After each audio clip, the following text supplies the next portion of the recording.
Welcome to the ChangeMakers podcast, produced by City Current, powered by Lipscomb and Pitts Insurance and Higginbotham. I'm your host, Jeremy Park.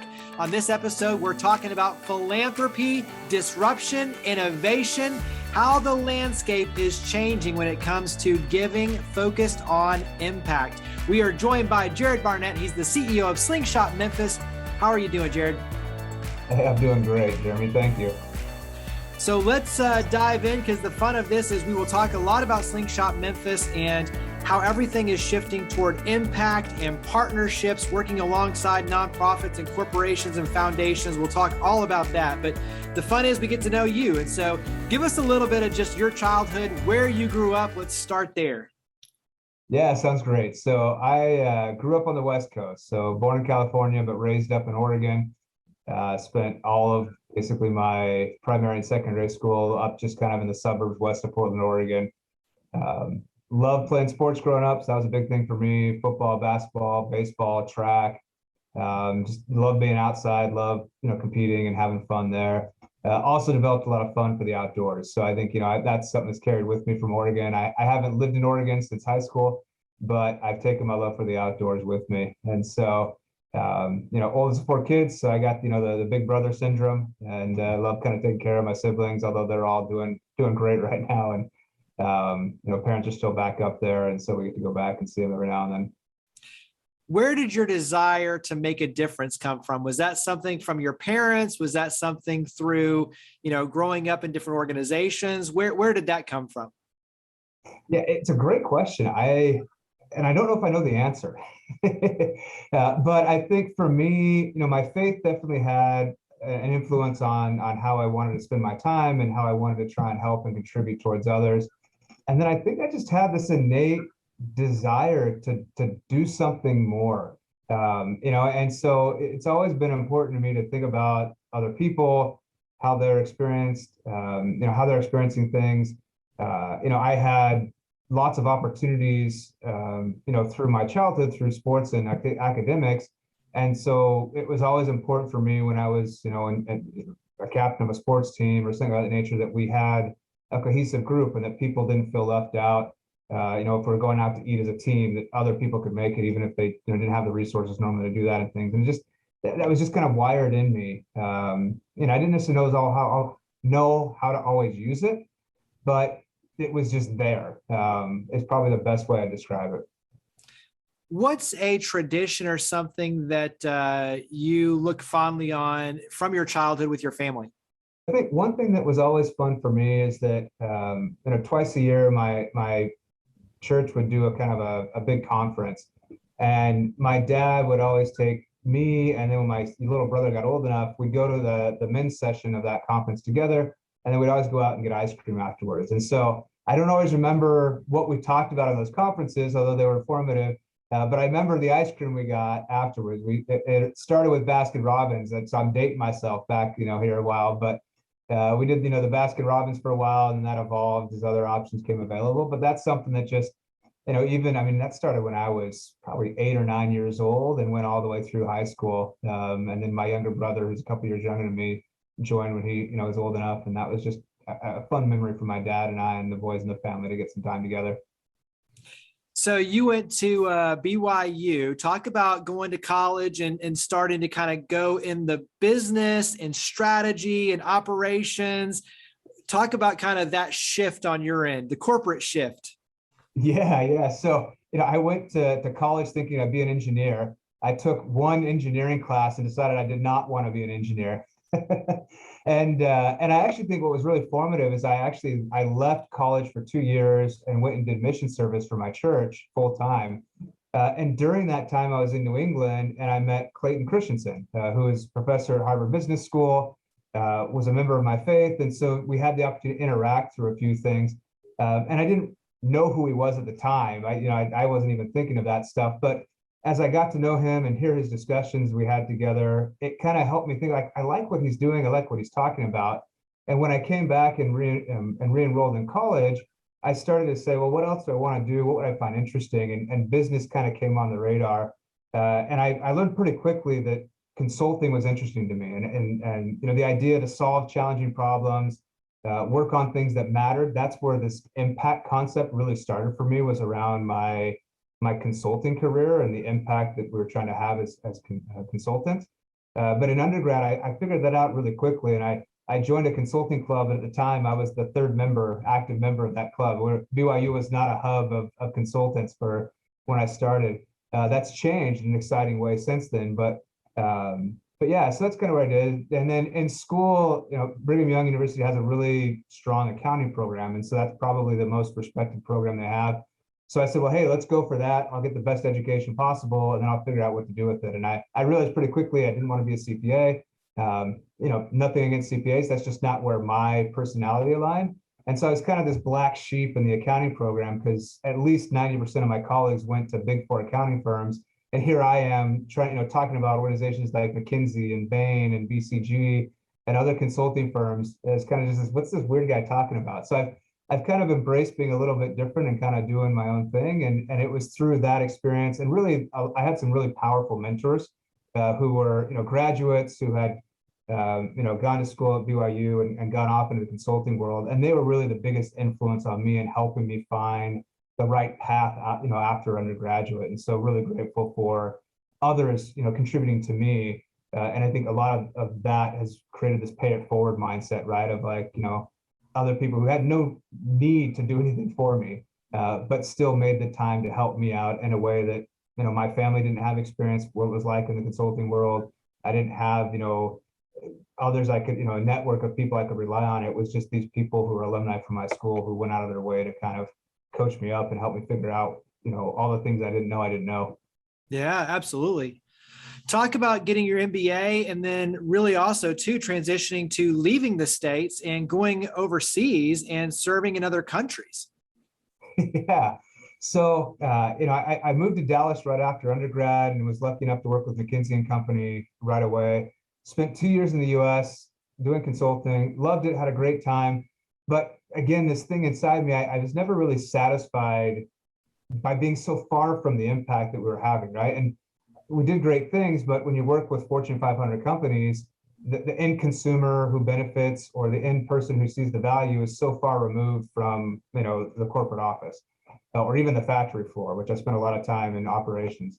And so the idea was, as a third year business analyst at McKinsey, you had a chance to kind of pursue something that was more of an interest to you. And so I said, well, hey, let's go abroad. Let's go do something different. Let's go see what kind of impact you can have in a developing economy. And so was lucky enough to have the opportunity to go to the Johannesburg office, and I got to spend about 3 to 4 months in East Africa, spent a couple of weeks up in Lagos, Nigeria, and then spent the rest of the time kind of in the mining community there in South Africa, and just loved it. It was a great experience, really kind of stretched my horizons a bit.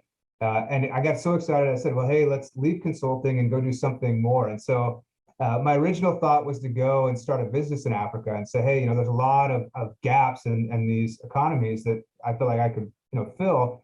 And so I had a very good Ghanaian friend who I'd happened to become good friends with in college and undergrad. And so we came up with this crazy idea of, as the American, I should go to Ghana and start this business. And as the Ghanaian, he should stay in the US and, kind of help fund it. And so we tried this out, got there, realized really quickly that, after I'd moved my family, my wife and 2 kids to Ghana, that some of our assumptions weren't as accurate as we thought. Inherently, I was always going to be charged a different price because of how I looked versus what he would have been charged. That's when you work in a barter economy, a lot of times prices adjust very quickly. And so I ended up joining a financial advisory firm there and got to do kind of traditional M&A work in Africa, as well as this company had purchased a few businesses. They were trying to become a private equity firm. And so they had made some ad hoc acquisitions. And so, on my, one day job, I ran a manufacturing company. In my other day job, I got to, be the vice president for these different deals. And so just a great experience. For me, I think the most valuable part of that was stretching my perspective and my paradigm of the world, right? So the first 6 months I was in Ghana were probably maybe some of the most challenging times of my life. And it's not because I was doing something wrong or people were doing anything wrong, but it was just adjusting to what things were like there. It was, feel like when you go to a new country, there's the honeymoon that you have, right? Everything's cool and any inconvenience isn't a big deal. Or when you go to visit a place, you don't get there long enough or deep enough to kind of see some of the challenges. But after we kind of blew through that in months 3 to 6, it was like, wow, this is hard. Like, I don't understand this. Why does someone do this to me? Why did this happen? And it was through that time of kind of after 6 months there where I'm living it, seeing it, immersed in it, that a lot of these things that looked really stupid and illogical up front, where you're like, why would anybody ever do that? You start to understand why.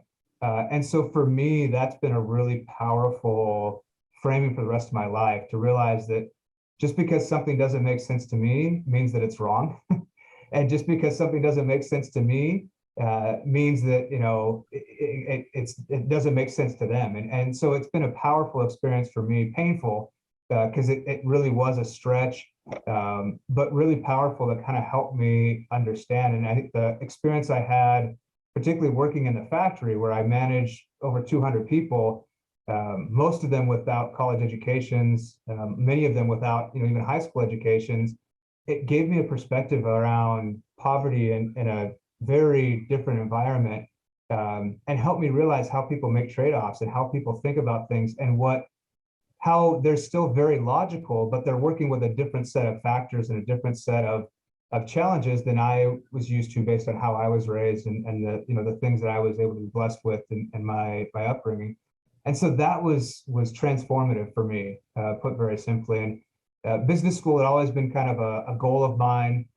That's kind of something that my father always regretted, not having a chance to go get his master's.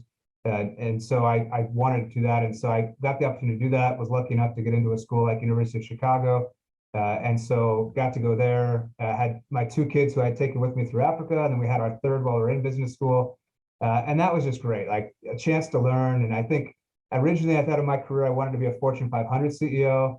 Then I realized I don't want to deal with big like that. I want more nimbleness and flexibility. So when I was in business school, I was much more like, I want to be an entrepreneur and kind of chase something and build something. And I kind of learned pretty quickly that to be a good entrepreneur, you need to know a lot about something. And I knew a lot about, or a little bit about a lot of things, but I didn't know a great depth just because of the career path I had taken to that point. And so rather than trying to go and be an entrepreneur right away, I said, let's go back, to something I know, something where I know I can control what I get to learn. And so I went back into consulting afterwards, expressly with the idea of getting smart on things that I was passionate about, with the aspiration of trying to do something disruptive and something more entrepreneurial at some point. Yeah, there's a lot of great advice that people can unpack just within that journey there. I'm curious, because you talk about how it reframed your perspective, the empathy, kind of putting yourself in someone else's shoes, especially on the business lens. For you on the marriage side, the family side with the kids, how was that, the experience in Africa, how did that play out in terms of you becoming stronger as a family unit? Yeah, so it forced us to really work some of that out together, right? So South Africa was much more challenging for my wife than it was for me. I got to transition very quickly into a business environment that was not dramatically different than what I had experienced in the US, and felt very comfortable. My wife had to transition into, post-apartheid South Africa that was only 20 years removed from, a very structural racism, right, that was in place. And so there was a lot of things that she had to deal with and see that were not comfortable for her, that made her feel just not happy, right? It wasn't something that she enjoyed. And then in Ghana, it was very different, where much less, policies and government regulations and things of that nature from a business side. So I had to deal with a lot more ambiguity and I came across a lot more things that I was uncomfortable with from a values perspective, where my wife was able to just embrace a group of people that is incredibly loving and cheerful and kind, and it was very different. And so we helped each other through these differences that we had, and really, I think, created it for us and for her and I a different way of connecting as we worked through the various challenges that we faced. For my kids, I think it was fantastic because we put them in kind of preschool like type things, and in almost every case, they were the only American there, and in often cases they were the only white student there in those schools, and so very different experience for them to kind of understand what it's like to be a minority. My son used to hate walking home from school because there was several schools that get out at the same time, and he was this little pale-skinned, blonde-haired kid, and it was just something that many of these youth there had never seen before. And so they would want to come up and touch his hair and kind of do this, and it traumatized him in a way, because he's just like, yes, I'm different, but I don't want you just like treating me like an object, right, or this thing. I want you to talk. And so we had to learn about these things in a way that, had we not been there, had we stayed in kind of what we were comfortable with here in the US, we just never would have experienced that. And so it's given my wife and I a lot more, I like the word empathy that you use, just we can understand things in a way we never could before. And that doesn't mean we can perfectly relate with everybody, but we get there's a lot that we don't know, and we're very comfortable knowing that just because we don't understand it doesn't mean that we can't relate to challenges that are there, that we can't, we understand that there's a very logical process that people go through to make the decisions they do, in ways that we couldn't have comprehended without that experience. Yeah. So let's get to Slingshot Memphis. So what brings you to Memphis, and then how do you end up CEO Slingshot Memphis? So this is, I have to just, in my mind, divine intervention is probably a big part of what happened here. So I had no desire in my career to work in the nonprofit space. I thought that I could use business to create good. Going to Africa was a way of kind of testing that out and saying, I was always in a for-profit role in Africa, but I was trying to create social impact. And so that was always kind of where I thought I would be, is I would do something that's disruptive and would help people and benefit them through entrepreneurism and the for-profit sector. So when I decided it was time to leave my consulting career, I kind of, did the traditional consultant, like, what am I looking for? Let's build this matrix of all the things that I want. And thought I found an organization here in Memphis that checked all those boxes. And so moved my family out here. We, got set up in our house. We moved very quickly because the opportunity came very fast, and said, all right, here we are. And within a few months, very clear that it wasn't the right place for me. I've gotten more comfortable that I have different values than just kind of a lot of traditional for-profit approaches.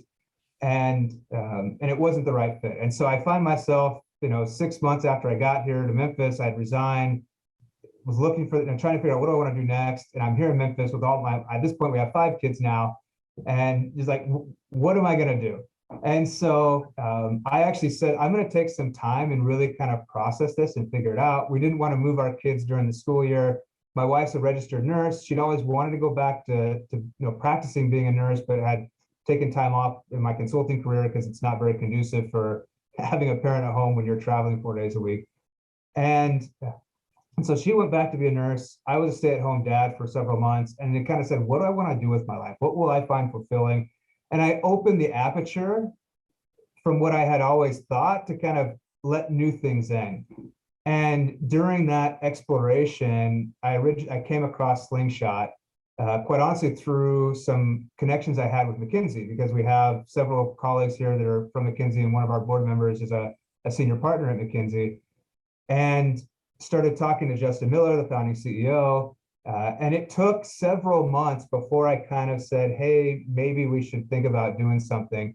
At that point, I was doing some independent consulting just to kind of keep myself busy. And so I said, well, hey, I'll do some consulting for Slingshot, and we'll kind of, do something in a part-time capacity. Did that at the end of 2019, connected with the team, connected further with the mission, this idea of bringing a analytical, data-driven approach to philanthropy and fighting poverty, while still keeping the heart and the compassion that is needed to do that. And so, joined full-time beginning of 2020 as the managing director of measurement, where kind of my job was to kind of say, hey, like, Slingshot spent several years figuring out this methodology, this framework. How do we kind of institutionalize this so we can replicate this now and work with more organizations? So that was kind of my focus in 2020.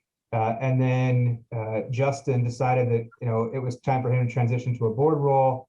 I asked for the opportunity to be considered for that, and it all came together, and it's been amazing. it's the first position in my career that I've been in where I don't have a next step.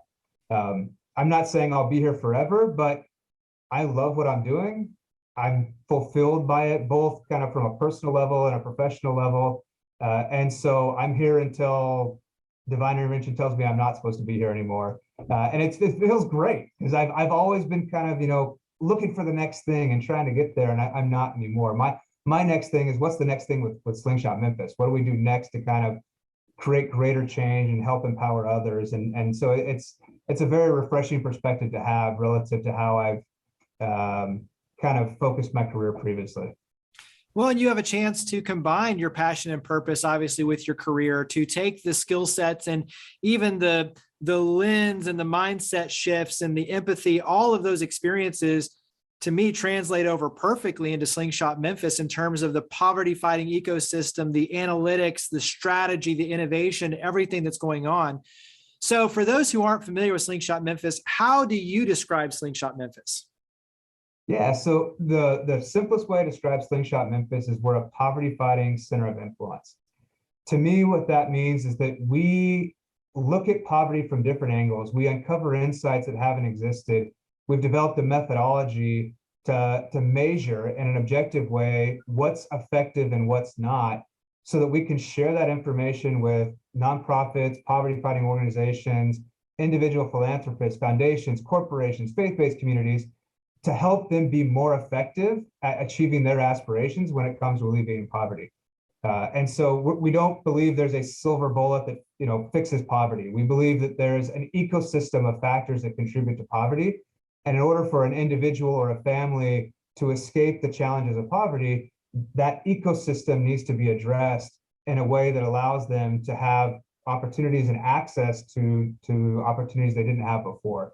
And so our goal is to empower others in this ecosystem to be as effective as possible at what they're passionate about, so that we don't say, hey, you shouldn't do that or should do this, but saying, if you're going to do this, here's the need in the city, right? Here's how you can be most effective based on what research suggests is valid versus research suggests is less effective.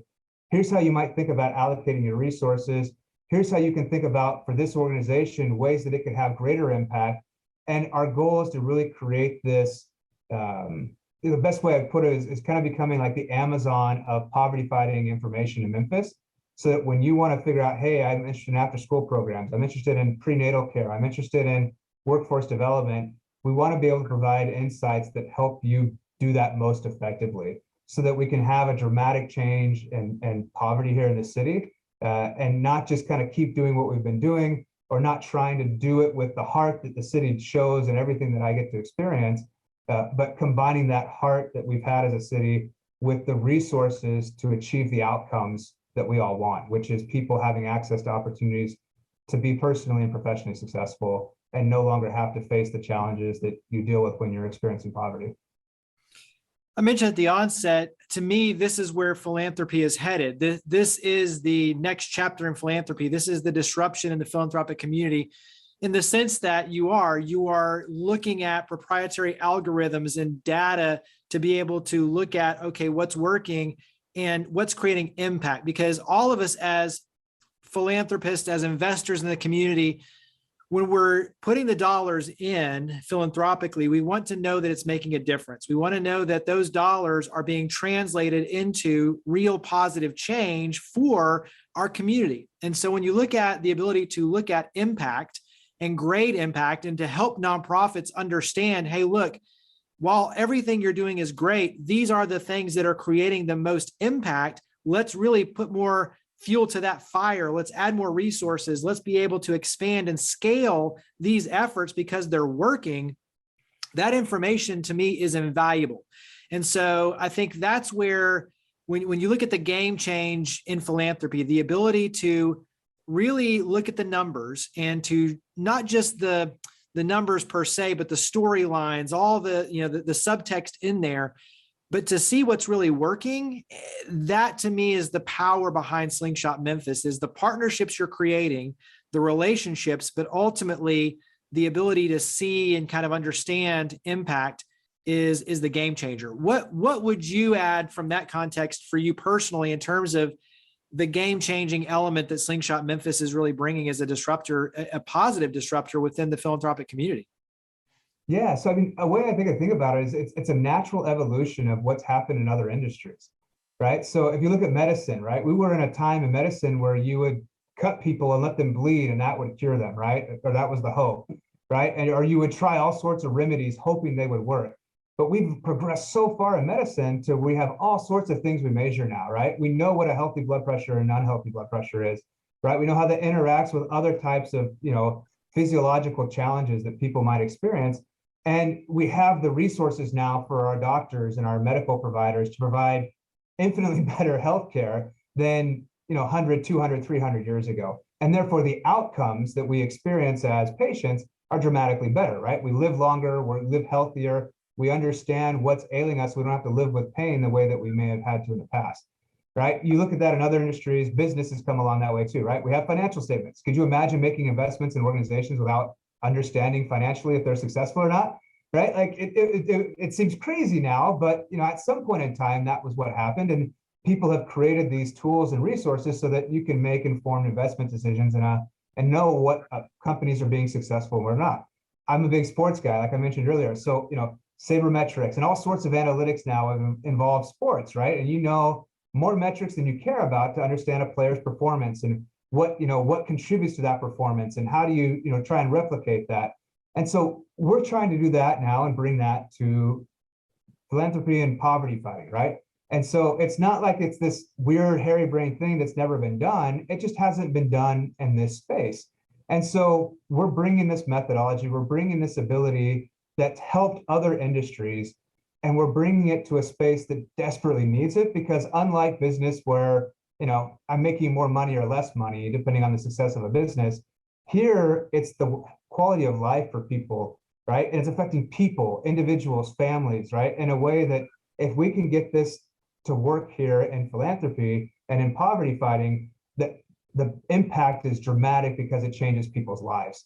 And so that's what has me really excited about this, is that it's leveraging proven approaches in other spaces. We absolutely believe that you can't just do it without the heart. Like when you're helping people, you have to be thoughtful that these are people, they're not widgets, right? It's not like I can just say, well, hey, I do the same thing for every single person. I have similar principles that we approach with the organizations we work with and how we think about poverty alleviation. But at the end of the day, you have to customize it for the individual needs, personality, challenges of the families and individuals who are experiencing poverty. And so that's what has me excited, is that we're working towards doing this. And our goal is to create a movement, right? We can't do it by ourselves. We don't pretend to do it by ourselves. And at the end of the day, we don't work directly with people experiencing poverty. It's the nonprofits and other organizations that do. And so for us, the way that we achieve our mission is by pulling in philanthropists, foundations, governments, helping empower nonprofits and those that are dealing directly with those experiencing poverty to do what they do more effectively, to do what they do with the right tools, insights, data, and information. And to us, it's more than just, you were saying, more than just data, more than just numbers, contextualizing that, right? The influence piece in our mind of being a poverty fighting a center of influence is not that we just put a report out there and hope that people know what to do with it. It's to come up with these insights and help people understand what to do with it. We're very proactive on helping people understand what does that mean, whether it's a nonprofit that we get the opportunity to work with and conduct an impact study with to measure their effectiveness and help them understand what can they do with that information, to faith-based communities or foundations or individual philanthropists around helping them achieve their philanthropic aspirations and their poverty fighting aspirations, and how can they do that most effectively, so that again, as each part of this ecosystem starts to work more effectively, we produce that measurable change at scale for people here in the city that fundamentally will change the poverty rates and the challenges that we've experienced for decades in the city, even though we've had the best intentions. You have an amazingly brilliant team. You've had a chance even to present at the Paris Peace Forum. So you've already really had a nice bright spotlight shown on your efforts. Give us an illustration, though, when you talk about working with a nonprofit, and you don't necessarily have to name the nonprofit, but give us an illustration of how the process plays out, how your team really dives in and starts to be that resource and work together with a nonprofit to be more impactful with their efforts. So give us an illustration. Yeah, so the first thing we do is we conduct what we call an impact study. And the first year we work with an organization, we do what we call a baseline impact study. And so for us, that starts by investing time to understand what they do. We don't want to presume we know what they do, and we try and avoid assumptions at all costs. And so we invest meaningful time through various meetings, through the information they share with us, to understand about their organization, to understand their aspirations, to understand what they feel makes them unique, what they are, feel that they're trying to address, the social challenges they're trying to address. And then we really dig into the programs and services they offer so we can understand, what are they providing? Why are they doing it? Why did they make those decisions? And that gives us the foundation then for us to work with. At that point, we then go through our framework of assessment, which is 4 dimensions. So the first is benefit cost ratio. Second is systems level change. Third is measurement infrastructure. And fourth is use of best practices. And so the benefit cost ratio is a quantitative evaluation. So we actually will produce a poverty fighting return on investment. In a quantitative way, we're able to use research and those organizations' data to monetize the benefits they provide for the people they get to work with and compare that to the cost that it requires them to provide those benefits. Then we provide a qualitative perspective, although it's very rigorous still, around the impact they're having in the broader community, which is systems level change, the use of data and decision making. So how effective are they at using their own data, their own information to improve their decision making so that they're making decisions that are based on evidence, which is what we call our measurement infrastructure. And then we look at their approach to delivering their programming and compare that to the research verified best practices for trying to achieve those same outcomes, to help them understand how does their approach compare to the approaches that are proven to be effective. And that's our use of best practices dimension. And so we go through a very methodical process. We bring these organizations along with us.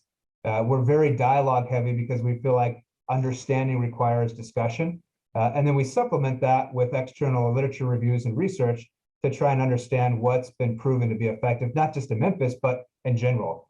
And then at the end of that, we review all that evidence with the organization. So we gather the evidence, we have them validate that with us. And then we conclude with our impact results. So we have a rubric we've developed for each of those 4 dimensions. We compare the evidence to that rubric to reach the results of the impact study with that organization. And then we also share with them opportunities for greater impact to help them think about, okay, now that we know this information, what are the things that they could do that enhance what they're doing? Whether they're already very effective or whether they're not yet very effective, there's always opportunities to improve is our mindset. And so we share those with them. And so that's year 1. Then we offer thought partnership along the journey with them. So if they say, hey, you shared this opportunity with us, we think that's really interesting, or we thought of this opportunity on our own and want to get your input on this, we'll work with them and help them think through how they could approach that. And then each year we update their impact study to provide kind of an annual update. And so you can kind of see, have they improved in their effectiveness or regressed? And how have they done that? Where have they seen improvements? Where have they seen regression? And it's a way to annually understand where that change has happened so that we can help that organization understand it, and that investors in those organizations also understand, has their dollars contributed towards having an impact in the people's lives that they're working with? And has it been progressing and improving or regressing? And if it's regressing, there's a fact base now to say why. And rather than just having to rely on anecdotes or perceptions, which unfortunately as humans we're biased. We're made that way. And so our work then allows us to kind of set aside a lot of those biases and focus on evidence and a consistent framework to have those discussions around, why have we seen improvement? How do we do more of that? Where has regression come in? How can we reverse that? And really create that set of tools to help organizations understand where they are and help investors understand where those organizations are and how they can best help those organizations. What's been an aha moment for you when you look at going through the process and sitting down and working through all these different variables with the nonprofits and looking at these elements? What's been an aha moment for you navigating this? Yeah, so one of the biggest aha moments for me actually came from some of the research that we've done across programs. And so one of the things you often hear about is, well, how many people are you working with, right? And so organizations are very quick to tell us that. I think, in the philanthropic community, that's become a metric that people can measure that they have, associated with, and oftentimes we use that as a proxy for, how good a nonprofit might be. One of the big ahas from me is that when it comes to working with people, and I guess let me rephrase this here. In my for-profit experience, that also is a very common thing, right? So how many widgets are you making, right? How much production are you getting out of your, your production line? That's a very common thing to look at, and you always want more, right? That was always the goal. How do we make more? How do we produce more? When it comes to dealing with people, the research shows that more is not always better. And the issue is much more about how do you create transformative change for a person if you want to help them have access out of poverty versus necessarily are you working with a lot more people. And that was a game changer because it was just a different paradigm for me of how I considered things. And so one of our beliefs is that it's not so much, and this is based on the research, is that we don't ask how many people you're working with other than allowing us to monetize the benefits. What we care about is how effective are your services? How effective is your programming? Because at the end of the day, if you work with 1,000 people, but it's not changing their lives, that doesn't help alleviate poverty. And if you're only working with 10 people, but all 10 of those people have pathways out of poverty and are now living much more fulfilling lives without the challenges that come with experiencing poverty, that's what we want. That's what we care about. And so it's been a game changer and an aha moment for me that the key is less around how many people are being worked with, but how effectively are they being worked with, and how is it transforming their life?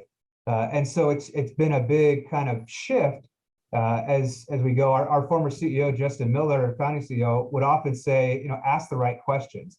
And so this is one of those that's become in my mind is that question is, how effective are your services at changing the lives of the people that you're working with in a way that helps alleviate poverty versus many other questions that I think are often asked because we've had the ability, that's how it's always been done, or we've had an ability to measure something, even if it doesn't answer that question of, is it effective?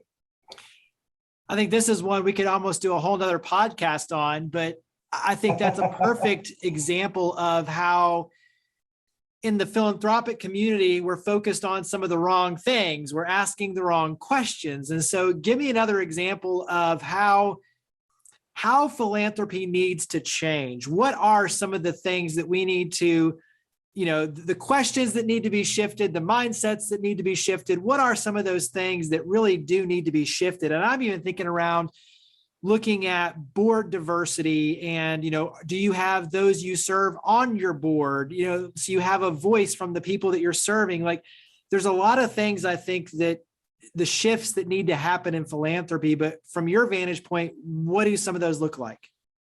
Yeah, so I'll share a couple here that are just kind of top of mind. So one, in the for-profit space, you would never develop a product without doing consumer research. Right? You'd want to understand what does your consumer need, what are their pain points, what are their challenges. That doesn't always happen when it comes to fighting poverty, right? A very powerful data point in understanding what's working and what's not working is the people who are experiencing it, right? And so, taking a similar approach of our for-profit, kind of mindset of understanding what the consumer's challenges are and doing that in the poverty fighting and nonprofit space is a powerful way of doing something different and understanding, the voice of the consumer or the voice of those who know it better than anyone else because they're living it, right? So that's one thing that is important for us. It's something that we're actively trying to incorporate more of in our work as we've realized how valuable that perspective is and how, again, parallel it is to other industries where you do that research first. Another piece around this is the, one of our core values is urgency. Right. And so if I'm an investor and I'm a prudent investor, I don't sit on a bank account with my investment and every now and then, put a little bit in the stock market or invest in a company. Right. I want to deploy those resources because I know the sooner I deploy it, the greater return I'm going to get. And there's that compounding effect on that investment. That doesn't always happen in philanthropy. We often have a lot of resources that are sitting in donor advised funds or in foundations or in other places that aren't always being deployed in a way that I would do them if I was doing that in my for-profit space. And so, the issue is, imagine if you're deploying, instead of hundreds of thousands of dollars or, ones and tens of millions of dollars, but I'm doing that at hundreds of millions of dollars, the impact you can have with $100 million investment is so much more transformative than the impact I can have with $100,000 investment over 100 years. And so it's bringing in some of these successful tools and approaches that we've seen in other places, and finding a very thoughtful and mindful way of how that works when it comes to philanthropy and how that works in fighting poverty. And again, I don't think we can do that without heart. Like, that's what's different. Sometimes in business, I've seen the whole spectrum of how people approach making money. Some of those are inspiring, a lot of those are not. But even the ones that aren't still make money, unfortunately, sometimes. When it comes to philanthropy and it comes to fighting poverty, I don't think we can effectively alleviate poverty without a values-based approach and using our heart and the human-to-human aspect of that, right? And I think part of that too is also being able to empathize and understand those challenges, even though we don't experience them ourselves always, right? I've had experiences in my childhood where my dad was unemployed, where I had a paper route to pay for my sports that I wanted to play, because without that, I couldn't do it.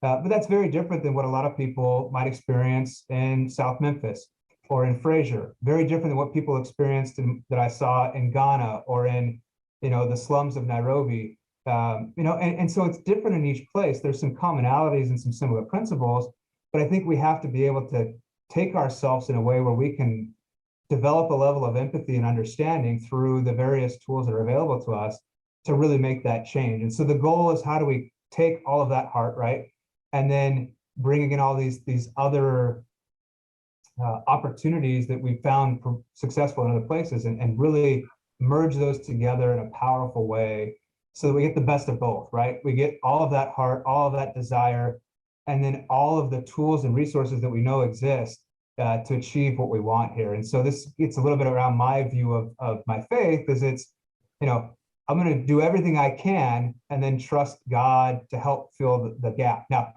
what I do and what God does is very different. But I think when it comes to philanthropy and fighting poverty, it's the same, where we're going to, do everything we can. Let's use all the things we know work in various industries and find a way to get them to work here.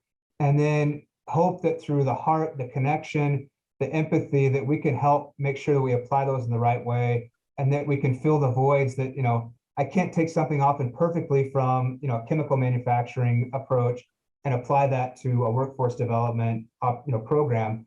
But I can take those principles and trust that if I work with those people, I can find a way to apply those successful principles to, an analogous program when it comes to poverty alleviation. Two more questions, and then we'll switch over to a lightning round. One is on the investment side and the urgency side. You are structured very uniquely in the sense that you have a set of donors that really covers your personnel costs, your operations costs, so that the dollars you raise from the community are 100% invested back in. And so it's a unique model on your end in terms of how you're structured. And I think that you mentioned the dollar sitting on the sidelines. People love a winner when they know that the dollars are working and they're creating impact. I think that opens up a lot more eyes and ears, and it gets people to get off the sidelines and say, wait, that's working. I want to invest in because I'm seeing that ROI. I'm seeing that return on investment with the community in a good way.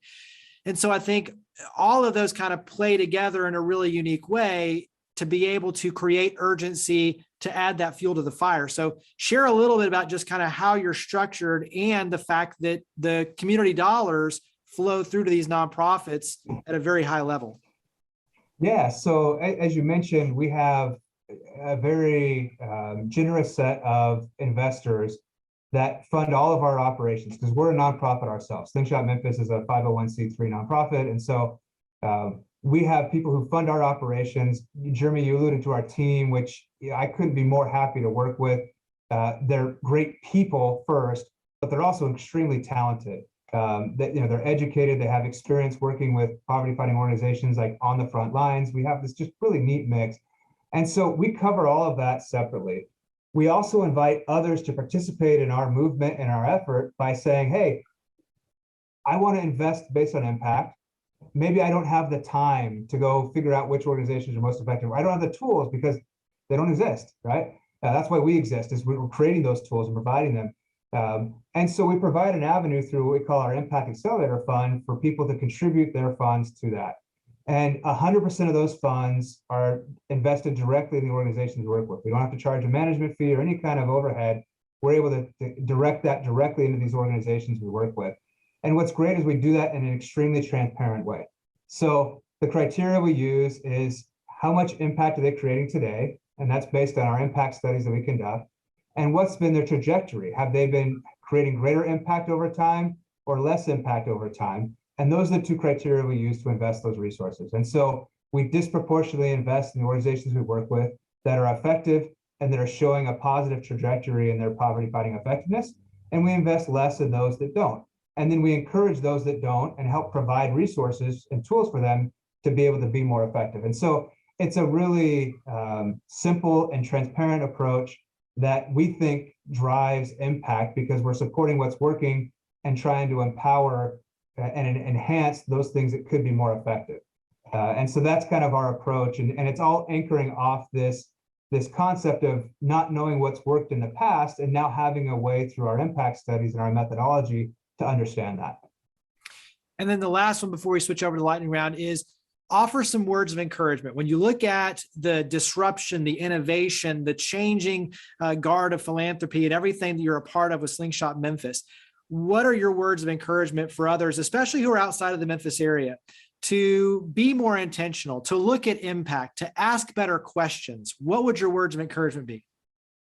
Yeah, my words of encouragement are that it works. And so, we've worked with several organizations for multiple years now, and we looked at the organizations we worked with in 2019 and also conducted impact studies with them in 2020. And 90% of those organizations showed measurable improvement. We can point to exactly how they improved in a material way with this information. And so it was really inspiring to see that when provided with this information, the leadership teams of these poverty fighting organizations were able to go and do things that made them more effective. We've also seen funds funnel to these organizations based on the impact that they're having. And so we've seen them change some of their programming to things that they're uniquely positioned to deliver and do it in an effective way and funnel away from things that they might be less effective relative to other poverty fighting organizations in the city. And so that's been really inspiring for me, is that we're seeing it work as people get this information and we're able to measure those changes. And so for me, again, ask the questions, right? Like, I wouldn't go to a doctor and say, how many patients have you provided surgery for, right? I'd go to a doctor and say, what's been the outcome of those surgeries, right? How many people have been, cured by that, right? Do that same thing when it comes to poverty alleviation, right? And how many people are better off now? How has their health improved? How has their income improved because of your programming and services, right? We have tools available for the first time on our website right now that we call them an impact profile summary. It's a short 2-page summary of an organization's poverty fighting effectiveness. And we have that up for about half the organizations that we work with right now. And so the opportunities, you can come and see, what are we measuring, right? What are we using to identify how effective these organizations are? And take that same methodology and use it on your own, right? You don't have to invest through our impact fund, impact accelerator fund, to have an impact in the organization you work with, but you can use the approaches we're using, where you can use the information that we've gathered for similar organizations and use that to inform how you think about running your nonprofit, how you think about investing as an individual philanthropist to be more effective. And so for me, it's exciting because it's working, right? I came in with all sorts of doubts into the nonprofit space around creating impact and how effective it might be. And as I mentioned, I have no desire, no plans of leaving now, because I'm convinced that what we're doing can work and can help others. And so I'm excited to do that. And so, my hope is that others will kind of join us in this movement, right? Ask the right questions, use these resources that we've provided, and we're planning on providing many, many more. As I said, we want to become this hub of poverty fighting insights and resources. So just like, you go and buy something, you go to Amazon, you want to learn about poverty and how to be more effective, you can come to our website over time as we continue to redevelop and build that out. And encourage others to do that as well, right? So rather than saying, oh, great, that you're working with 300 people, awesome, ask those next set of questions that really helps that organization think about the impact they're having and helps you understand the impact that they're having. Yeah, great stuff. Let's switch over. Lightning round, short questions, short answers. What do you like to do to relax? I love camping and hiking. Getting in the outdoors, especially in places where my phone doesn't work, is my jam. I love being out there, the serenity, the peace. It's where I refresh and recharge. So where's a go-to spot outside of the Mid-South? Where do you like to go to vacation? So I love national parks. I've been to over half of them. My goal in my lifetime is to hike all of them. But Southern Utah is probably my soft spot for outdoors. The diversity between the rock formations and the scenery, and it's just a wonderland for me to kind of be there and just, there's 5 national parks all within a couple hours of each other, and you just get to explore all sorts of different things there. So what does your wife like to do to relax? So my wife also likes to go to the outdoors. Camping has kind of become our family thing. Recently I took my older 2 kids to the Sipsey Wilderness in northern Alabama, and we did some backcountry camping. A little colder than we thought, and you're walking through some rivers there, so it was a little colder, but it was great. But my wife's idea of relaxing is going to the beach. She's the kind of person that, her vacation is spending days and days and days just sitting on the beach and doing things. I get antsy after about an hour and want to go do the next thing and explore. And so we've learned over our 16 years of marriage now how to kind of balance the exploring with the relaxing at the beach. Yeah, we can relate to that. So where do you like to take people who come from out of town, come visit Memphis? Where do you like to take them? Great question. So I am a sucker for the jerk wings at Central Barbecue. And so when I bring people that, when friends come to town, that's usually my go-to is Central Barbecue on Central whenever possible. That was the first, Central Barbecue I went to when I visited Memphis. And so that's one place that I like to take people. Another place I like is actually Shelby Farms, because it's fun to get it's a taste of the outdoors.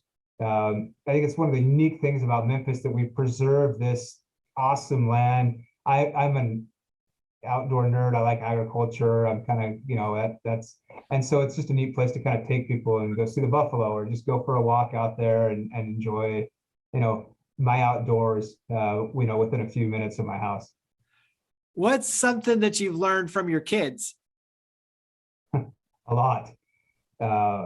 So I grew up very competitive. I was the kind of person where if I lost a football game on a Friday night, you probably shouldn't talk to me till Sunday.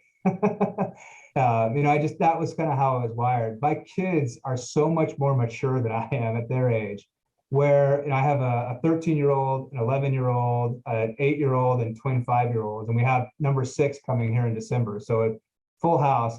But my older 2 kids just are grounded. They're very thoughtful about, winning and losing a game, right, is not the end of the world for them. And they're very creative and have learned how to express themselves through various forms. And they're kind of other people, right? Like that's something that I really admire about my kids is that they're thoughtful about others. They have friends in the little cove we live in. They have friends at school that they just, that time together and that connection with their friends is really valuable to them. And, I think I went through a period of life where I substituted that for achievement, for prestige, for, career progression, at the sacrifice of my own health, both mentally and physically. And so I've definitely learned that a lot from them around how valuable it is to just express who you are and be comfortable with that, and to have the connection with friends and others that you care about. This kind of ties into that, and you don't have to get it exactly right, but what's a quote that inspires or moves you? I've got 2 that come to mind in different contexts. So kind of in my work life, one thing that I've really enjoyed is I had someone share with me outside of a work environment that never tear down a fence until you understand why it was built. And for me, that's always stuck with me. And really what it gets at is empathy, because it helps me understand, okay, it's easy to come in, especially as a former consultant, to kind of come in and find something that's not working perfectly. I'm trained with that. That was part of my job, was to find opportunities, and part of what we do at Slingshot as well a bit. But understanding the why is really valuable, and so that's been helpful for me, not just in a professional sense, but also in a personal sense. The other one that's been really powerful for me, and this actually came when I was in South Africa from a colleague of mine there, was that people don't remember how awesome your PowerPoint presentation was, how cool the analysis is that you did. They don't remember that stuff. What people remember is how you made them feel. And so since then, that's always been a goal of mine. And I wish I was better at it and continue to strive to be, but people care about how you make them feel, because in life, it's the relationships that I've found are the most valuable thing you can have. And so that's become, a lifelong kind of goal for me, is to seek ways to make others feel inspired when they're around me because of what I do and how I respect them, but also just how I try and live. And so those are two quotes that I think I've found really inspiring and am trying to embrace in all that I do. That carries us forward to the last question before we wrap up with contact information, is the legacy question. Obviously, you're young, you're creating your legacy every single day. It ties back to exactly what you said in terms of how you make others feel. But what do you hope many years from now your legacy is, not just with Slingshot Memphis, but obviously with you and your family and the impact you're able to make in a larger scheme? Yeah, this has changed a lot. I used to think I wanted to be the person that, created penicillin or, did something that was just this huge thing, but I don't actually know who created penicillin. I don't know anything about that person. I'm grateful for them, but I don't, I just don't know.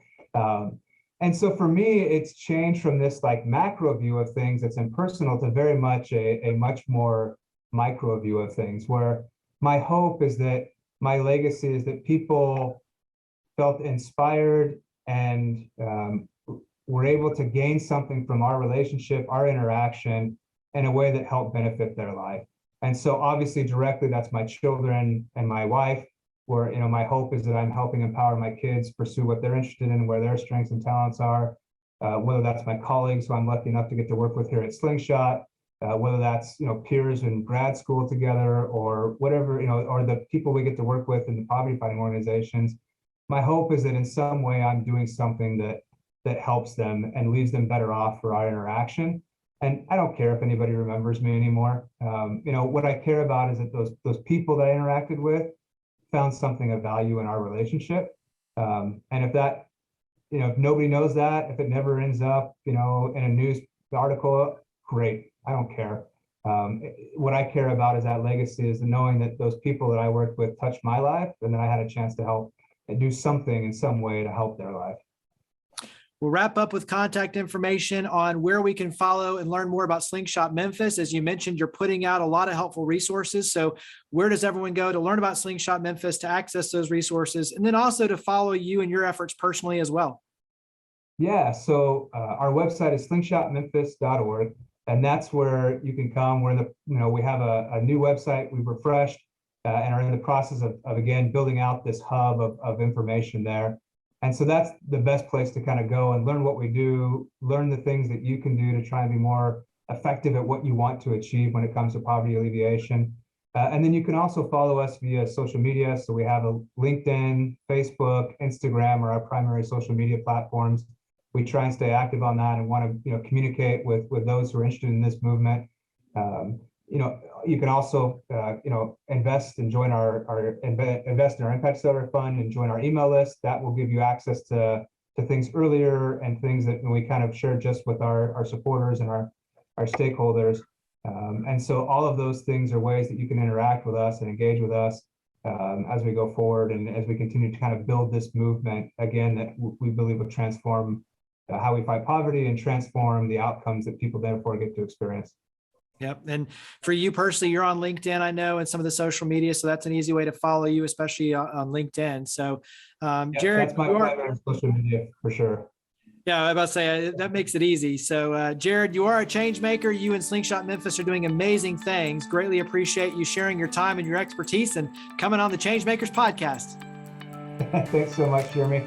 Excited about you. Appreciate the opportunity here, and I want to put my plug out for City Current as well. And we've been to several of the events that you have done and the City Current has done, I found that really informative as well, and how we think about things, and again, get different perspectives around our work. So thank you.